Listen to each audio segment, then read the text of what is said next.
Hi, Scott Dolan here at MarineMax in Lewisville, Texas. We're going to take a look at a brand new Harris Solstice 250 loaded out with a 300 horsepower motor, two-tone black on black, and a water sports tower.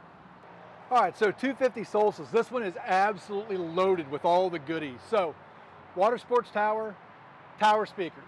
Speaking of stereo, has this largest stereo available from the factory, JL audio throughout, additional subwoofer underneath your Chaise lounge, and a secondary subwoofer in the back.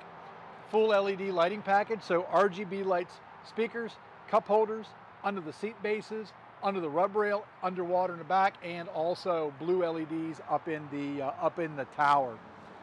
Twin Simrad screens in the dash, Mercury active trim, so automatic tilt and trim, flip-flop backrest, 300 horsepower, stern safety fencing, flip over swim seat, lily pad ladder. The boat is absolutely loaded. Also the elevated helm, which is really popular. So if you got any questions about this or any of the other boats you see online, pick up the phone and give us a call. We'd love to talk to you.